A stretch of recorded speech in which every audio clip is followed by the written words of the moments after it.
On today's episode, the Chicago Blackhawks wrapped up the 2022 Tom Kurvers Prospect Showcase with an impressive 5-0 victory over the Minnesota Wild yesterday. I'll go over which prospects stood out the most and who also was a bit underwhelming throughout the week. The Chicago Blackhawks also released their official training camp schedule earlier this morning.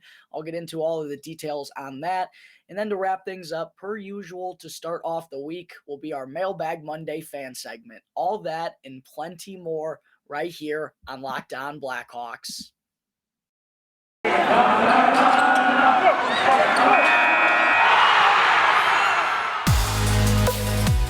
You're Locked On Blackhawks, your daily podcast on the Chicago Blackhawks. Part of the Locked On Podcast Network, your team every day.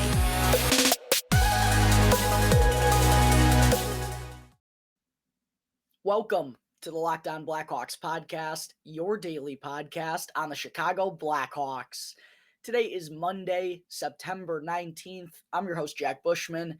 You can find me out on Twitter at JackBushman2, or you can also go and check out my Strictly Blackhawks account at Talkin' Hockey for all the latest Blackhawks news and updates. And if you're listening to the audio version of today's episode and you like what you're hearing, please be sure to go and show some support first by following the podcast, which will only take a quick couple of seconds. Literally, just a quick click of the button helps the boy out tremendously. Also, be sure to go and rate the show with 5 stars as well. And if you're tuning in through Apple Podcasts or through Spotify, then feel free to go and leave me a review. If you're a longtime listener, consistent listener of the show, and you like what you're hearing on a day-to-day basis, please make sure to go and let me know in the review section. And the best part about it all, folks, is that it's 100% for free wherever you may be listening to the podcast. And if you go and follow right now, then you'll be able to get the latest episode as soon as it comes out each and every day.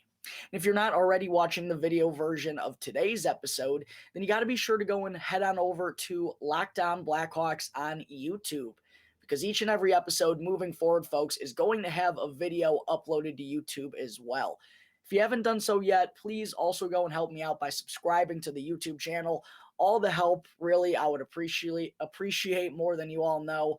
Helps pay the bills, so please go and subscribe to Locked On Blackhawks if you haven't yet. Also, be sure to go and smash the like button on this video as well and comment as to which prospect you thought stood out the most at the Tom Kurvers Prospect Showcase, or who maybe went under the radar a little bit and you thought had a solid performance. Make sure to go and let me know down below in the comments section. And last, ring the bell, turn on those push notifications, and that way you can be notified when the episode gets uploaded to YouTube each and every day. All right, good morning, everyone. Thank you all for joining me on another episode of Locked On Blackhawks, your one-stop shop for all things Chicago Blackhawks. And thank you all for making the show your first listen here to start off your day. Happy Monday, everyone. Hope that everything is going well for those of you tuning in here on this Monday morning. And to kick things off, we got a lot of good stuff to get into on the show today, folks. I have to start by discussing the 2022 Tom Kurvers Prospect Showcase, which wrapped up on Sunday afternoon with the second of 2 scrimmages between the Blackhawks and the Minnesota Wild. But all in all, not getting into player details or any of that stuff, that's coming up in just a moment, but all in all, it was just so fun to be back down at Fifth Third Arena. The atmosphere on Friday night for the scrimmage, a lot of folks were in attendance, which I greatly appreciate. Blackhawks Nation, thank you all for coming down to Fifth Third Arena and filling up the bleachers there. I mean, it was a pretty full house on Friday night. There was a lot of people running around. It was pretty packed, which was awesome to see. And just getting to see everybody and getting an up and close look at a lot of these prospects, hopefully some key pieces for the Chicago Blackhawks in the future. It was just a really fun event. So hopefully the Blackhawks will continue participating in the Tom Kurvers Prospect Showcase. It's for a great cause, obviously, and it's been a great event. Aside from the Blackhawks having some unfortunate injury luck in this Tom Kurvers Prospect Showcase throughout the years, hopefully they'll avoid anything serious. I'll have some injury updates coming up in just a moment. But yeah, a really fun event all in all. Super cool to see the fans. Isaac Phillips and Jakob Galvis actually were in the crowd on Friday night watching the scrimmage. Just an awesome event all in all. And yeah, couldn't be happier that hockey season is right around the corner, folks. But getting into what actually went down at this prospect showcase, as I said, the Blackhawks and the Wild, they had two scrimmages over the weekend against one another, one on Friday night, the other coming yesterday afternoon. They split those scrimmages one apiece. Minnesota, unfortunately, took the first game. The Blackhawks got out to a really good start, jumped ahead 2-0 after 20 minutes, but Colton Dach and Lukas Reichel both exited the game there in the second period, and I thought that really gave Minnesota, it kind of changed the tides of the momentum, and Minnesota really took control of that game after that point and went on to score 5 unanswered goals to win the game 5-2. But then in the second scrimmage, the Blackhawks, I thought, responded really well. Another strong start, but they played a full 60. Hiccup. They played the full 60 in this one, wound up getting a 5-0 victory. And got to give a quick shout out before I get into anything else to Mitchell Weeks, who signed a AHL deal with the Rockford Ice Hogs over the summer, pitching a 37 save shutout in net. Kind of quietly had a really solid performance. I know he's going to get lost in the mix with the goaltender prospects that the Blackhawks have probably over the next few years, but a really good performance by Mitchell Weeks. And funny enough, I was reading a story about him earlier this morning, actually, and apparently he's a really good childhood friend of Hawks defenseman prospect Isaac Phillips. They played together at Sudbury and I think grew up together, so kind of cool to see them playing professional hockey together here in the Blackhawks organization and continuing on their friendship. But really, really solid performance by Mitchell Weeks in that to steer the Blackhawks to a 5-0 victory. But kind of to recap everything, didn't want to, take up too much time and have this be a 40-minute episode. I was just going to limit it to probably my top 5 biggest standouts from the whole week. The scrimmages will probably be the most important factor here, but I'll also take into account what I saw, throughout the practice sessions too. But I'll probably keep it to just, 5 standouts, maybe a couple honorable mentions, and then I'll also talk about a couple of guys who I thought might have been a little bit underwhelming during the showcase too. But as far as my top 5 standouts, number 1, folks, has to be Lukas Reichel. And I think this week he really solidified himself as the top prospect in the Blackhawks organization. I mean, throughout the practice sessions, it was already pretty clear that he was a step ahead of most of these guys. He had a really key offseason, apparently gained 10 to 15 pounds of muscle, just has more confidence when the puck is on his stick that he's going to be able to hold on to it for that extra second in order to set up his teammates and make plays happen in the offensive zone. But it was clear that Reichel was just, a step ahead of everybody. And then in these scrimmages, he was nothing short of phenomenal. As I mentioned, in game 1, he did exit after taking a pretty nasty hit into the boards from Wild prospect Adam Beckman.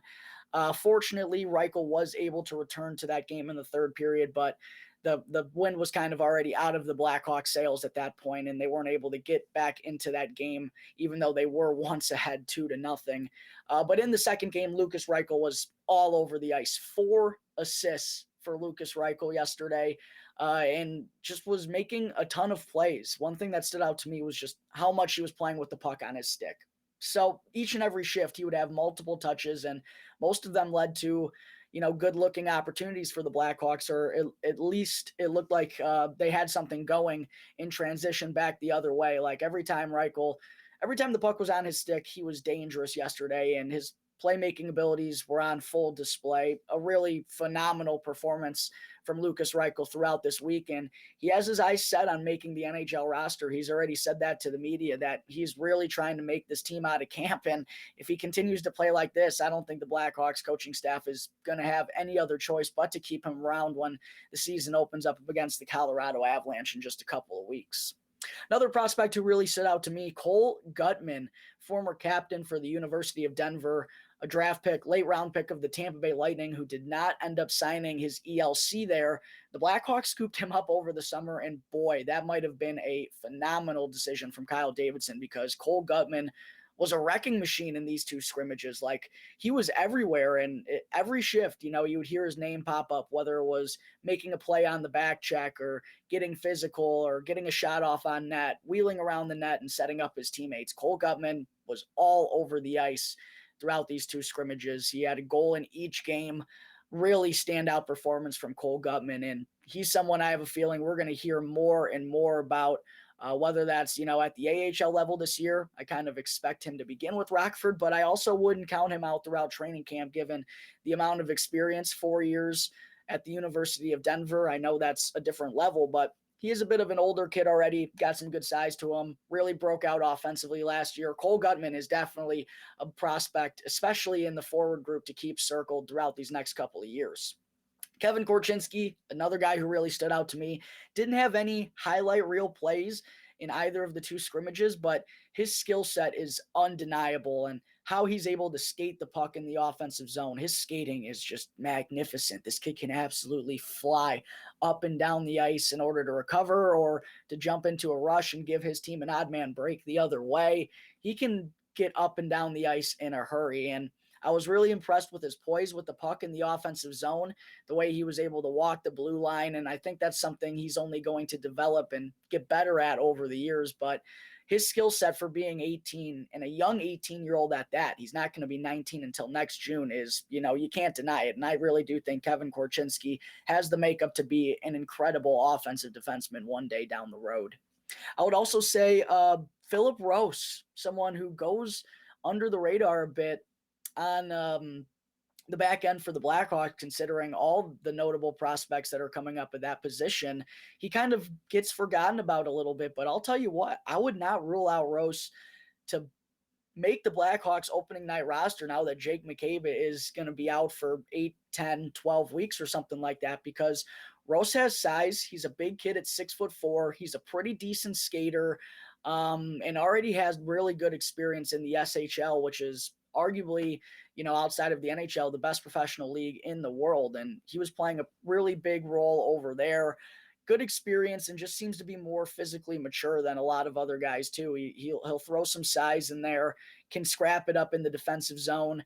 Not a ton of offensive upside, I don't think, but if he can establish that a little bit more, there's a chance that the Blackhawks could have something here in another offseason signing in Philip Rose. I thought he really had a solid both games and looked really good throughout the drills and stuff during practices too. I also wanted to list my boy Samuel Savoy. I mean, this kid makes an impact every shift he's out there. Might not be offensively, but he's going to run into someone. He's going to, get into a scrap or just be a true agitator out there. Like, it's amazing what he's able to do without the puck and how he can make an impact. And we saw the offensive side a little bit too. We had a couple of nice plays. He and Paul Ludwinski showed some good chemistry on the fourth line, both high motor guys.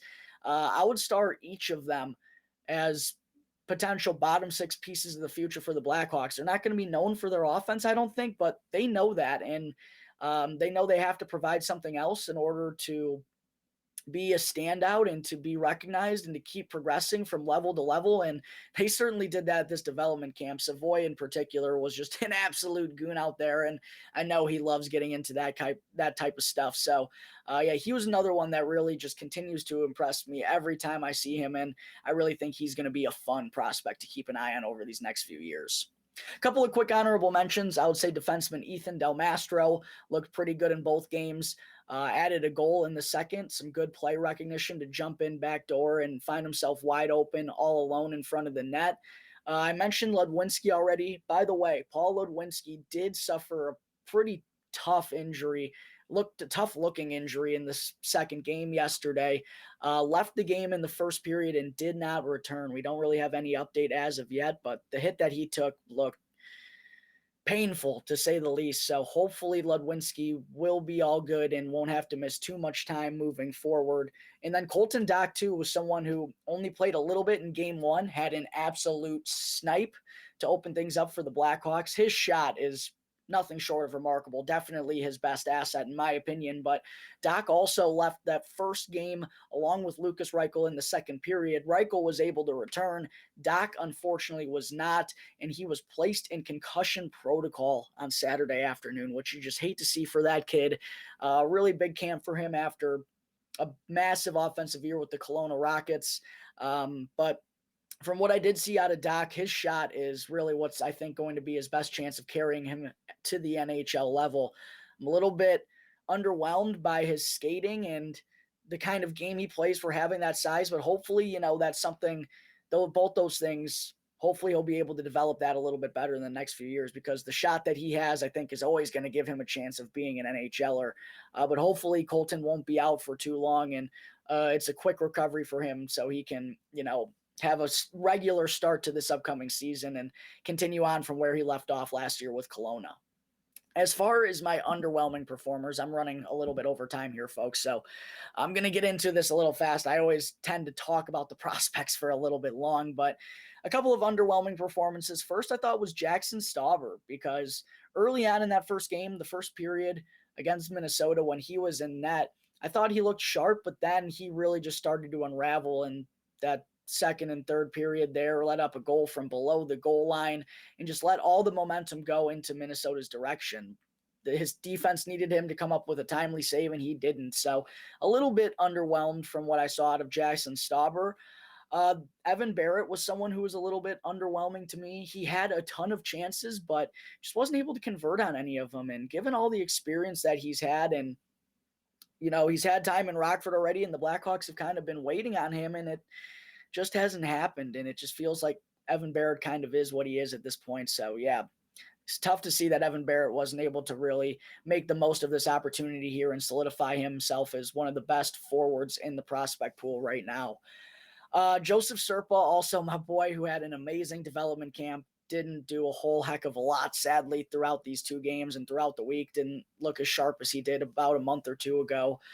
This other guy, I have a hard time projecting exactly what he is, Nolan Allen, because with a defensive defenseman, if you're not saying their name a lot, that's sometimes a good thing, but I never know how to accurately judge Nolan Allen, because he just feels like a guy to me. Like, I don't really recognize anything that he's doing out there, but we'll see. The jury is still very out on him, I will say, but if he can be a sturdy second to third pairing guy, that's kind of job well done. That's probably the best type of player that he could be, so we'll see. I just have a hard time ever saying Nolan Allen was a standout, because I don't see him do a whole heck of a lot. But at the same time, that might not be the worst thing in the world for a defensive defenseman too. All right, ran a little bit long, but that takes care of everything that went down at the 2022 Tom Kurvers Prospect Showcase. Coming up in just a minute, I will quickly break down the Chicago Blackhawks official training camp schedule. But first, I need to talk to you all about BetOnline. BetOnline.net is your number one source for all pro and college football betting needs and sports info this season. Find all the latest football developments, game matchups, news, and podcasts on whatever game you want to place a wager on. BetOnline is also your continued source for all sports wagering information, including live betting, esports, and game scores. The fastest and easiest way to check in on all your favorite sports and events, including MLB, MMA, boxing, and even golf. So head on over to the website today, or you can also use your mobile device to learn more about the trends in action. BetOnline, where the game starts. All right, we're back here on the Locked On Blackhawks podcast. Moving on into segment 2 here real quick. It's time to get into all the details on the Blackhawks training camp schedule for the next couple of weeks. Hockey season is closing in, folks. I couldn't be more excited, even though the Blackhawks probably are not going to be all that good. I love hockey season. I love training camp. I love watching guys compete for roster spots, and I can't wait for all of that to begin later on this week, because now we officially know that this Thursday, September 22nd at 10 a.m. is officially when the Blackhawks will kick off training camp. It's actually going to begin on Wednesday with a media segment from Luke Richardson and Kyle Davidson, but In terms of on-ice activities, that will kick off on Thursday morning. We don't have news of a roster at this point, so not sure which prospects are going to be sticking around in the city, but I'm sure that will be released either tomorrow or Wednesday, if not later on this afternoon. But training camp begins this week, Thursday 10 a.m., Friday 10 a.m., Saturday 10 a.m. They'll have Sunday off.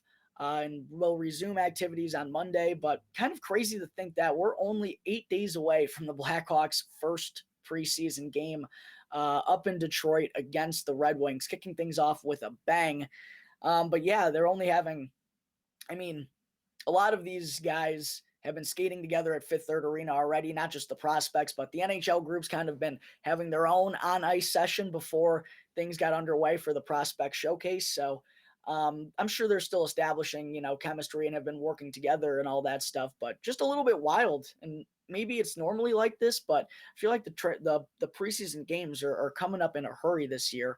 The first one's next Wednesday against Detroit in Detroit, and then the second will be Friday, September 30th. That's at the United Center against the Red Wings as well, and that will actually be the lone game that the Blackhawks have at home throughout the preseason, because their other home game technically will come up in Milwaukee at Preserve Forum against the Wild. That's on Sunday, October 2nd. That'll be the third preseason game that the Blackhawks have. Later on that week, they'll travel up to Minnesota October 6th at the Wild. And then to wrap things up will be a game against the St. Louis Blues on Saturday, October 8th. And that will actually be the last day that training camp will be held in Chicago early that morning before the team goes and travels to St. Louis for that 7:30 p.m. puck drop on Sunday, October 8th. So, yeah, about a 3-week stretch there for training camp. I guess thinking about it now, that's a pretty normal schedule. I don't know. It just feels like preseason games are coming up a little bit earlier than they have in the past. But at the same time, the NHL hasn't had a normal schedule per se since 2019. So I can't really even remember what that used to look like without the schedule being impacted by COVID. But yeah, training camp is opening up later this week, folks. Really interested to see who's going to be on the roster. It'll probably start with a pretty big number, but there are some battles to be had when training camp gets underway, especially on the defensive side of things. A lot of guys are going to be trying to make the opening night lineup, and it's going to be fun seeing them all going up against one another. Nothing better than some friendly competition, because they're all motivated to have the same goal, and there's a lot of guys right on that cusp of becoming a full-time NHLer. So really excited to see all of that kick off. Once again, things get underway later on this week. Thursday, 10 a.m. at Fifth Third Arena is when Blackhawks training camp officially begins. All right, there is the Blackhawks training camp schedule for the next 3 weeks. Runs from Thursday, September 22nd to Saturday, October 8th. Coming up in just a moment, I still have to get into our weekly Mailbag Monday fan segment. All right, welcome back to the Locked On Blackhawks podcast. I'm your host, Jack Bushman.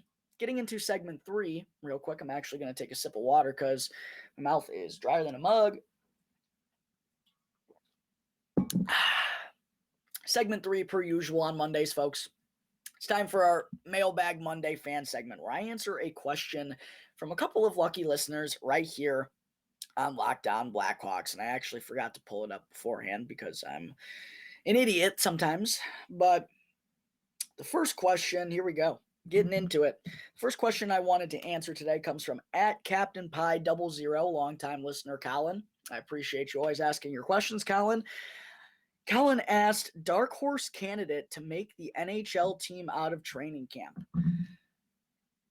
Out of the defensemen, I would say Philip Rose or Jakub Galvas, because I feel like a lot of folks are talking about Ian Mitchell or Alec Regula, Alex Vlasic. Both of those last two guys played really well in the final 15 or 20 games for the Blackhawks last regular season. But given the experience that both Galvas and Rose already have, professional experience, I certainly wouldn't count them out whatsoever. And then Isaac Phillips is another big boy too. And by the way, I forgot to reference this when I was talking about the Tom Kurvers Prospect Showcase earlier, Jakob Galvis and Isaac Phillips didn't play in either of those scrimmages, but head coach Anders Sorensen said he elected to do that because he already knows what those guys are and wanted to see more from some other guys in particular. So I think that kind of tells you the organization knows what Jakob Galvis and Isaac Phillips already have to offer, and maybe ahead of most of those other guys. So I wouldn't count those two out whatsoever, along with Philip Rose. It's going to be really interesting on the back end to see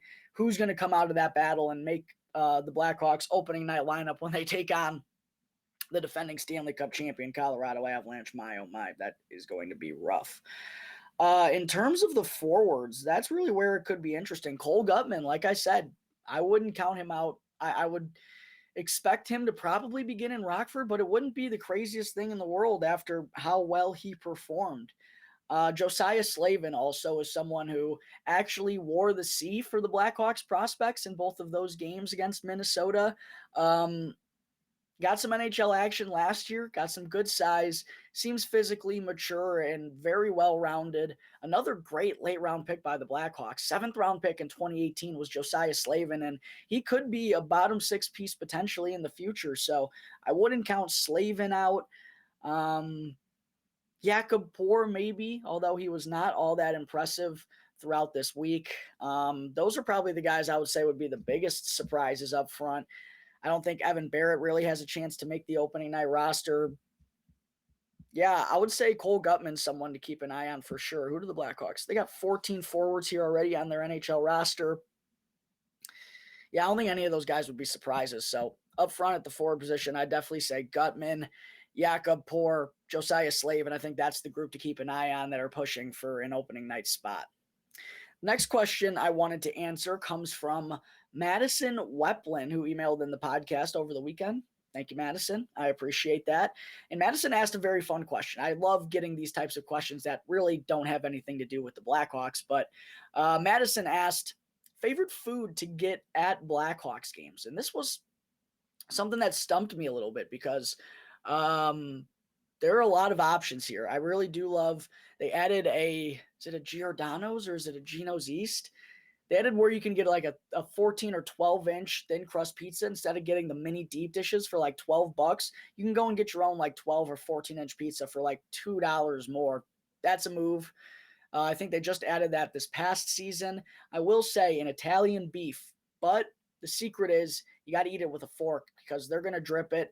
If you want it with the salt, with the au jus, which you got to, honestly, you got to eat it with a fork or else you're going to make a mess of yourself at the UC, but really good still eating it with a fork. The bread, just how well it's soaked, got to be one of my favorites. Burger, can't go wrong with a burger. I know that's a little bit boring. What else has been really good? The pulled pork and the barbecue on the 100 level section, really well done. A lot of good food at the UC, honestly. You honestly can't go wrong.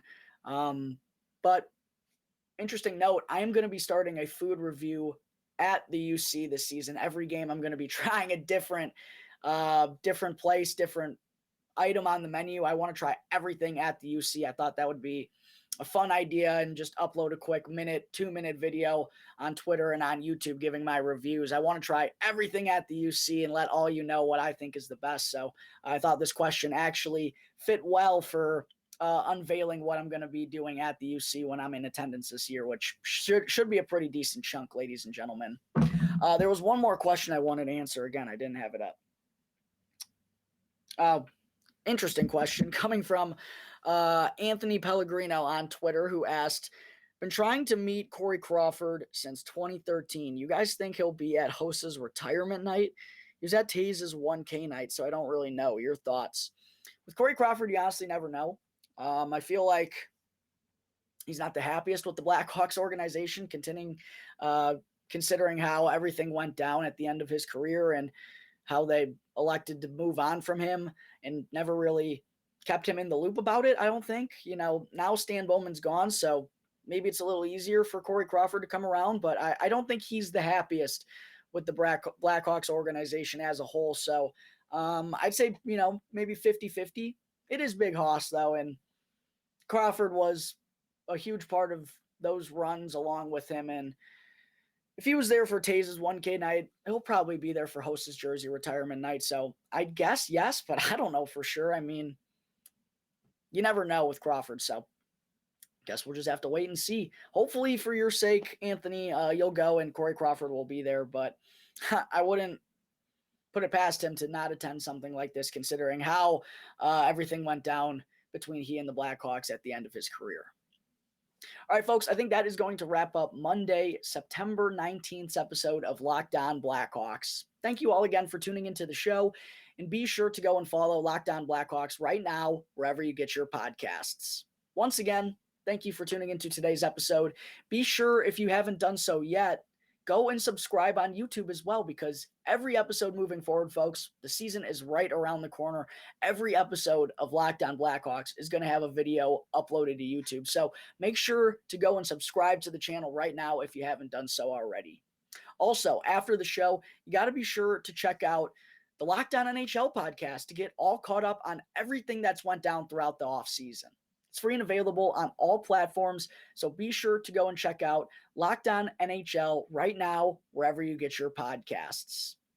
And don't forget, if you want a question answered this time next week as part of our Mailbag Monday fan segment, you can hit me with your questions at lockedonblackhawks@gmail.com. I don't know why I said at. I was thinking I was going to say my Twitter accounts first.